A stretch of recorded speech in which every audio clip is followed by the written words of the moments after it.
Esse quadro não é um quadro para contar a biografia da pessoa, ou do evento, ou do ano, ou do que eu estou lembrando aqui, né? Esse quadro, ele não traz ali uma verdade fiel da biografia da pessoa. São as minhas memórias. Então, como diz o Peninha, historiador do canal Buenas Ideias, o que você vai ver aqui pode estar repleto de simplificações e generalizações, mas o panorama geral era esse mesmo. Não é um ponto de vista sempre unilateral, beleza? Então, essa que é a proposta do quadro Minhas Memórias.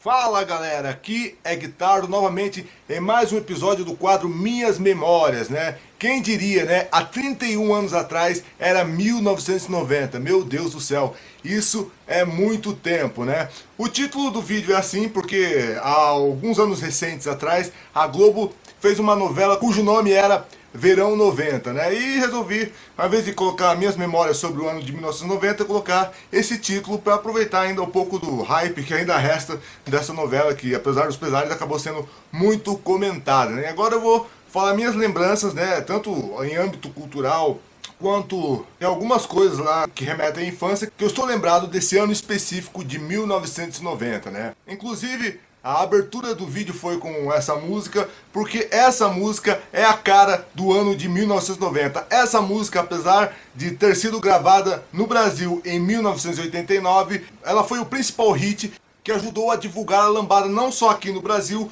como também no mundo, né? Porque o que acontece? Essa música, né, Lorando Se Foi, que depois acabou ganhando essa versão de Chorando Se Foi, e depois, ainda sem autorização dos autores originais, né, que essa música é de um grupo boliviano, foi mudado o nome para Lambada, né, para divulgar no exterior e fez um enorme sucesso, apesar de que a lambada foi uma moda passageira, né? Só que a lambada, se você for comparar com o que é popularesco hoje, esse funk carioca cheio dos palavrões, né, e baixarias, e mais o sertanojo, né, de hoje, né, que só falando de ser corno, encher a cara pra cacete, era culturalmente muito mais rico, porque a lambada envolvia também a dança. Para você ter uma ideia, a lambada estava tão inserida na cultura nacional esse ano, que até na escola onde eu estudava, que era um colégio católico, um colégio de vocação e orientação religiosa, na festa junina foi temática de lambada, né? Então na festa junina, em vez de ter a dança da quadrilha, teve a dança de lambada. E eu tive que ensaiar, né, com um mês, porque a professora que eu tinha, ela era braba pra caramba, né? Mas estava tão inserido na cultura que eu tive que ficar um mês ensaiando, e a minha sorte foi que minha parceira de dança, né, eu vou ver se eu acho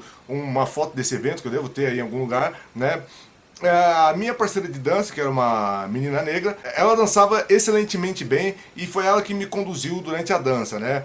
Mas isso daí mostra, né, que como estava, apesar de ter sido uma moda passageira, né, em 92, por exemplo, já estava estourando Zezé de Camargo e Luciano com É o Amor, e também estava a Daniela Mercury, né, No Grito Dessa Cidade Sou Eu. Desculpe se a letra tá errada, mas enfim, né, não é um gênero que eu sou fã. Então, em 92 por aí, essa moda já tinha decaído, né, e tal, mas assim, outra coisa que muita gente confunde é que, na verdade, o que aconteceu, né? A lambada, originalmente, ela foi surgindo nos anos 80, só que lá no norte do Brasil, lá no Pará, né? Quando chegou aqui no Brasil um grupo de empresários franceses, eles falaram, ah, vamos montar uma banda franco-brasileira e vamos colocar o nome dessa banda de Kaoma. E aí eles pegaram essa música, Lorando Se Foi, eles adaptaram pro ritmo da lambada, né? E também com umas características caribenhas e até um pouco de influência de reggae também. Chorando se foi quem um dia só me fez chorar. Chorando se foi quem um dia só me fez chorar. Chorando estará ao lembrar de um amor que um dia não soube cuidar. Chorando estará ao lembrar de um amor que um dia não soube cuidar. Em 88, o Beto Barbosa já tinha uma música que estava bem estourada, chamada Adocica Meu Amor, a Minha Vida. E quando veio essa música, Chorando Se Foi quem... virou uma febre, tocava na rádio toda hora. E como eu falei, culturalmente era mais rico, porque não se tratava só de uma música, era também, né, uma música para você dançar com uma parceira, né? Por um tempo isso ficou entranhado na nossa cultura até encher o saco. Tanto é que, apesar dos pesares, tem muita gente que não suporta essa música hoje. Pra mim não incomoda, né? Eu acho muito mais insuportável o pagode, que viria a ganhar uma força extraordinária nos anos 90 e no final dos anos 90, do que a lambada, né? Eu até preferia que tivesse ficado a lambada do que o nosso legado hoje ser esse sertanojo, o funk e o pagodão escroto. Quando os empresários lançaram essa banda Kaoma, eles divulgaram também a música no resto do mundo. E em vários países, inclusive países de língua inglesa, essa música aí foi parar nos tops das mais tocadas, né? Então atingiu também a cultura de outros países. Tanto é que você tem filmes lá norte-americanos chamado Lambada e um outro chamado A Dança Proibida, que até o SBT passava bastante um tempo atrás, e realmente foi um movimento marcante esse da lambada, tanto na música quanto na dança, né? Em 1990, como eu falei, realmente foi o boom, né? A explosão da lambada no mundo, né? E isso fez até muitas pessoas depois se confundirem, achando que a lambada, na verdade, era um ritmo latino, mas que não brasileiro, que era alguma coisa ali da Colômbia, da Venezuela, né? Ou até da Bolívia, né? E principalmente por causa desse erro aí, né? Eles caras mudaram o nome de lambada, nunca pagaram os direitos autorais, se não me engano, para os autores originais, e eu não sei se houve um processo na justiça, mas foi uma baita de uma rasteira que esses franceses acabaram dando nos bolivianos, no final das contas. Já ainda comentando a respeito do que acontecia na música, perdemos talvez o maior poeta do rock brasileiro, o Cazuza, né? Cazuza, que tinha uma vida particular bastante boêmia, né? Era um cara que realmente não se cuidava, né? Tinha uma vida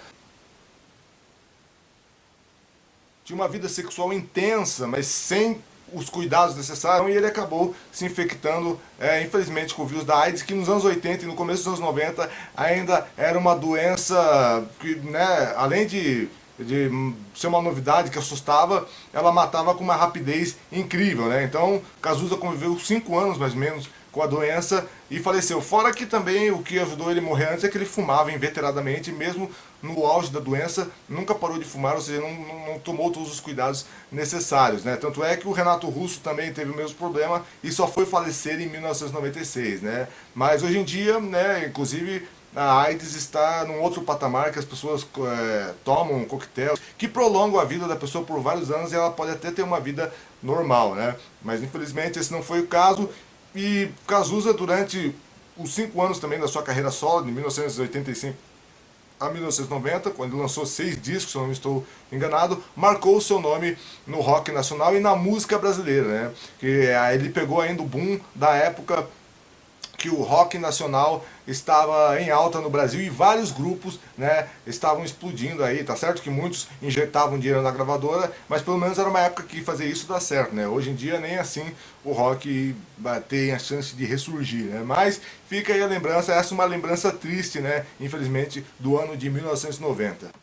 Por outro lado, para mim, né, que sou corintiano, uma boa notícia foi que o Corinthians ganhou o seu primeiro campeonato brasileiro, né? Hoje em dia o Corinthians é heptacampeão, são 7 títulos do Timão, mas esse foi o primeiro, né? O Corinthians ganhou em cima do São Paulo, né? E estava vivendo uma grande fase ainda do craque Neto, que hoje é aquele comentarista, né, que divide opiniões na Bandeirantes ali, mas que, querendo ou não, para mim é um cara sincerão e bastante engraçado, né? Então, foi ali, a partir da década de 90, que o Corinthians começou a ter os seus títulos nacionais mais importantes com a conquista do Campeonato Brasileiro de 1990. E agora, voltando para as notícias ruins, foi o ano também que o presidente Collor assumiu a presidência e já começou a fazer uma série de cagadas, né? Era aquela fase que o Brasil tinha uma inflação pavorosa, né? E aí, numa daquelas tentativas frustradas, né, de planos econômicos que não deu certo, ele teve a brilhante ideia de congelar a poupança de milhares de brasileiros, né? E isso causou, né, uma crise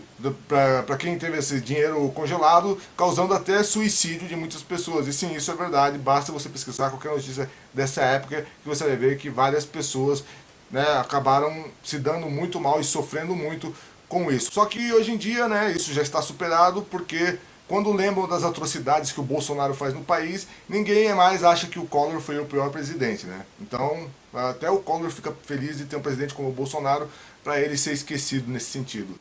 E agora, voltando às boas lembranças, foi nesse ano aí que a MTV ganhou um sinal no Brasil através da editora Abril, né? e teve sua concessão por vários anos até 2013, né? Foram vários anos interessantes até a época da decadência lá pelo final, com clipes, né? O pessoal vendo lá o Gastão Moreira, por exemplo, inovando, mostrando clipes de metal e vários outros apresentadores icônicos, como o Cazé, a Sabrina, a Astrid Fontinelli e outros aí que marcaram toda a MTV. Até a Daniela Sicarelli começou também a se destacar muito lá por 2000 e pouco, também por conta de ter se tornado uma apresentadora icônica da MTV. Então foi em 1990 que teve esse feito aí da MTV Brasil. E também, outra boa notícia, em 1990 foi lançado no Brasil, oficialmente pela Tectoy, o Mega Drive da Sega, né? O que acontecia? Nessa época existia uma lei de reserva de mercado, na qual você não poderia, por exemplo, importar computadores de fora, né? Porque era barrado ali pela alfândega, porque estava ferindo a lei de reserva do mercado, que era uma lei para proteger a indústria nacional, ou seja, a pessoa tinha que fazer, se a pessoa queria ter um computador, ela tinha que comprar um computador fabricado no Brasil. O que acontecia?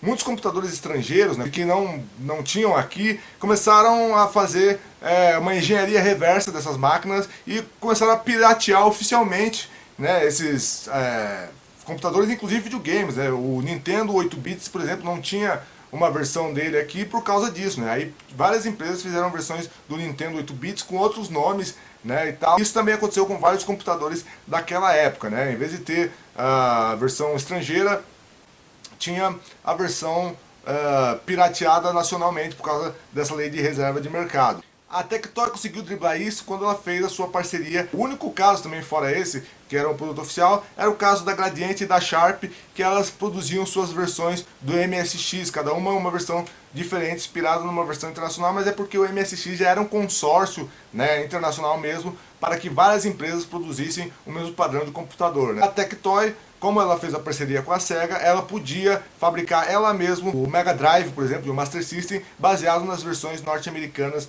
desses consoles, né? E a Tectoy nessa época, ela era uma empresa bastante forte no mercado, vai lembrar que tinha propagandas e anúncios toda hora na TV, inserções ali no programa do Gugu, quando o Gugu teve um programa de games lá por 90 e poucos.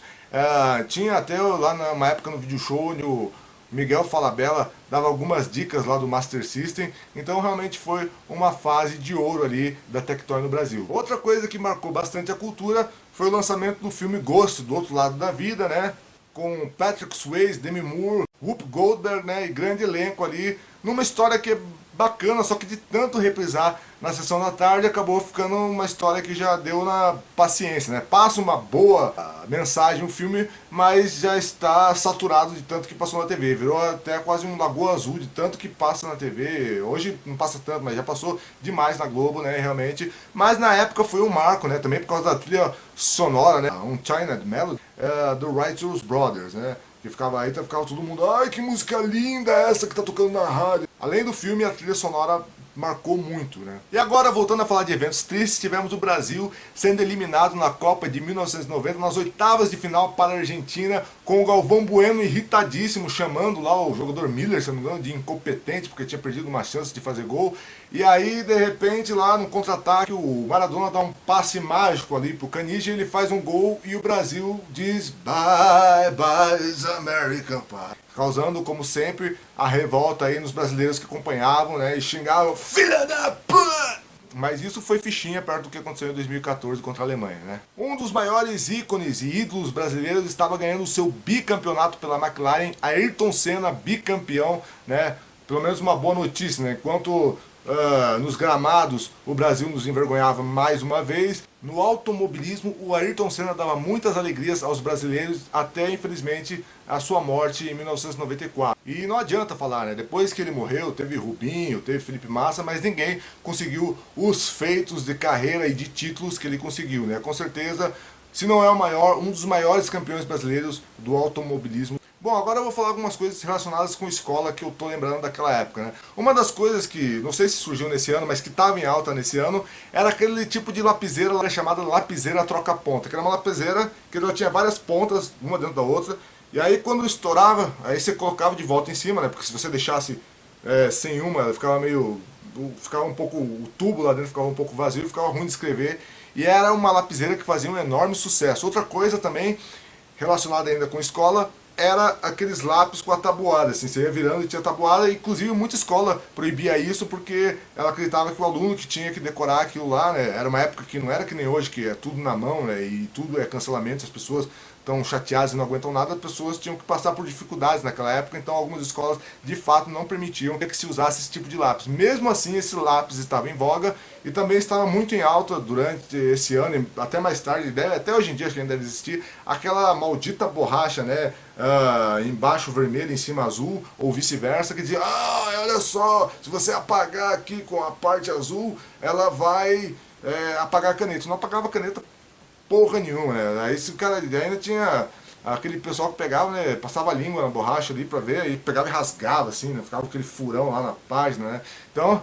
essas são algumas lembranças também de coisas que estavam em alta também nesse ramo escolar aí em 1990, né? Era algo até pouco triste, né, por um lado, mas engraçado relembrando hoje em dia. Em 1990 também a Globo estreou o formato moderno do programa do Professor Raimundo, né? O programa do Professor Raimundo existia desde 1952, começou na rádio, né? Depois lá nos anos 70, não lembro se foi na TV Tupi ou se já era na Globo.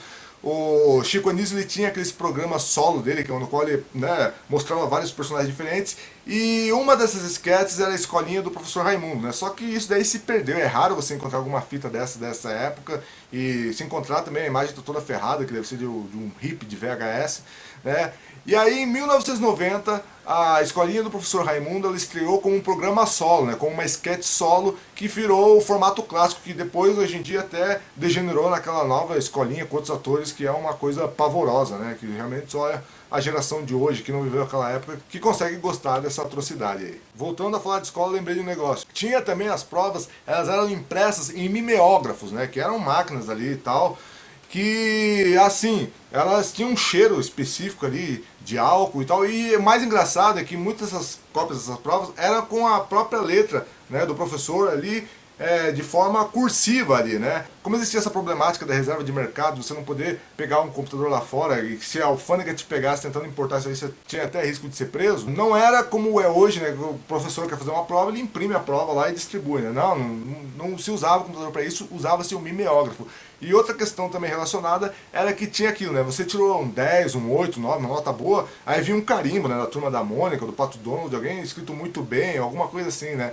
Era também um costume da época, né? Algo que talvez, passado o tempo, se perdeu, essa forma de você bonificar aí os bons alunos com esse tipo de mimo. E agora, voltando a falar da cultura nacional, Benedito Rui Barbosa estreou o primeiro grande sucesso na Manchete com a novela Pantanal, com um grande elenco, né? Inclusive alguns atores que eram atores que trabalhavam ou tinham trabalhado já antes na Globo, né? Como a Cristiane Oliveira, o Marcos Winter, né, e outros, né, o Almir Sater, né, cantor de sertanejo raiz, também estava no elenco da novela, e a novela tinha uma história lá, se não me engano, focada na Juma, né, que era uma mulher que se transformava em onça, ou alguma coisa assim, e a novela se passava, como diz o nome, no Pantanal, né, e foi um sucesso que arrebentou com a Globo. A novela que a Globo tinha na época para concorrer se chamava Rainha da Sucata. Inclusive é até engraçado, fica aí a minha recomendação, apesar de eu não ser um grande fã de Legião Urbana, foi legal uma entrevista lá que o Dado Villa-Lobos deu para aquele canal Alta Fidelidade, no qual ele falou, nossa, eu fiquei bem pé da vida, porque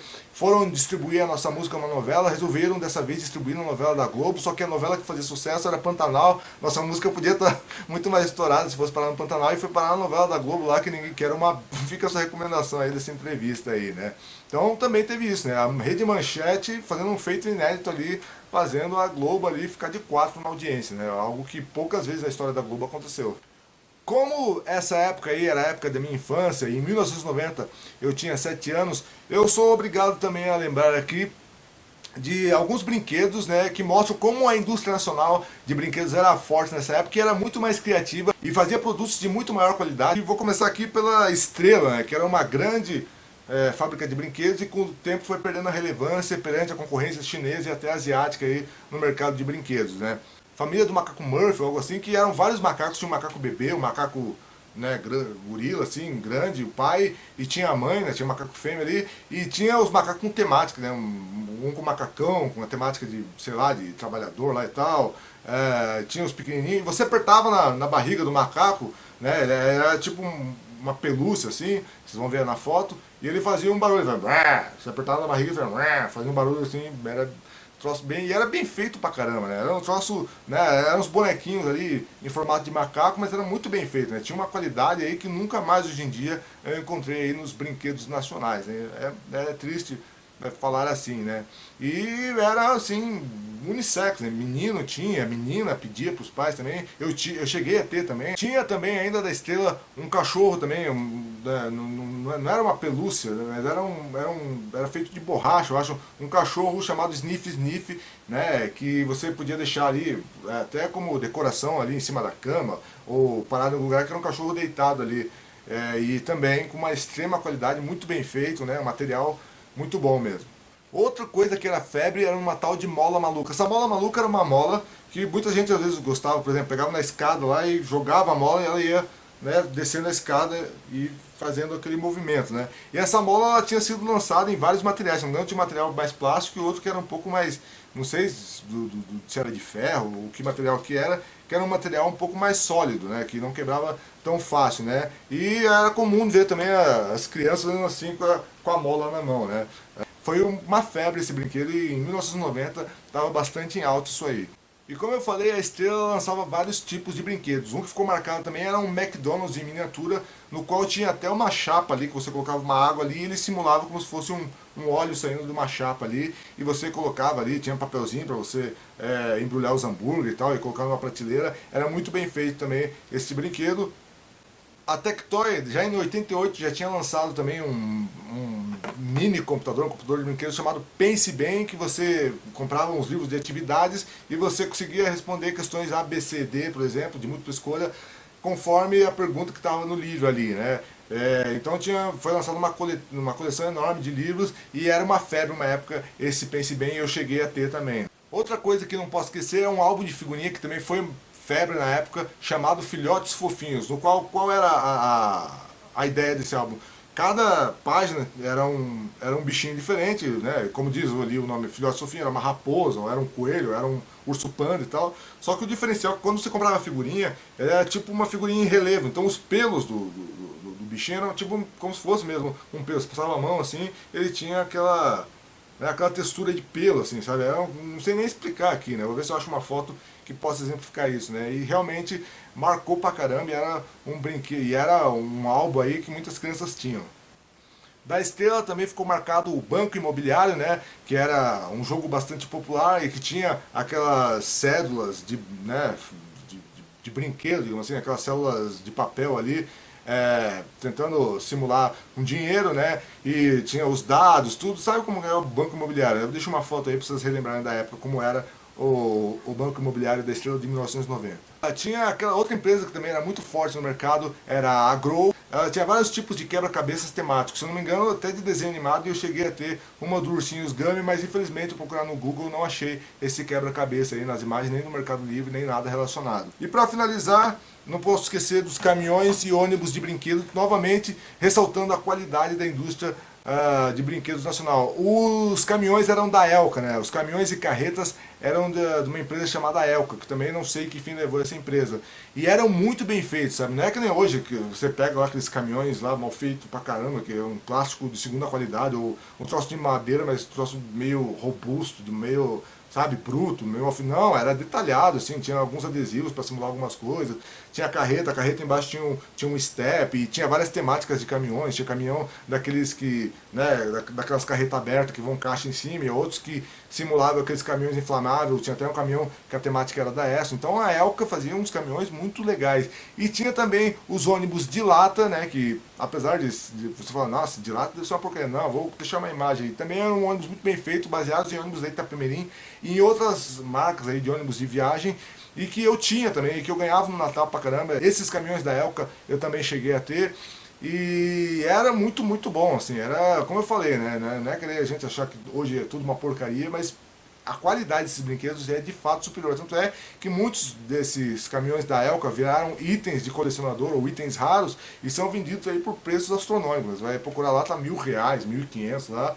Porque, né, hoje em dia, se for pegar um caminhão de brinquedo, não tem, não adianta a gente querer fingir, não tem a mesma qualidade, é pior mesmo, né?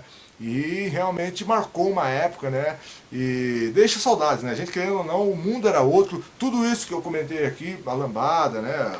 O Ayrton Senna vencendo e outros, o sucesso do Pantanal e tudo mais que eu mencionei, os brinquedos, etc., refletiam, né, o Brasil naquela época, né? E a impressão que eu tenho, pode ser que seja uma impressão errada, porque eu sou adulto, eu vivi a infância costuma ser a melhor fase da vida de muita gente, é que naquela época todo mundo era muito mais feliz, né? Porque as pessoas saíam mais, não eram reféns de ficarem sempre em casa na internet consumindo e fazendo textão e reclamando da vida e cancelando os outros, né?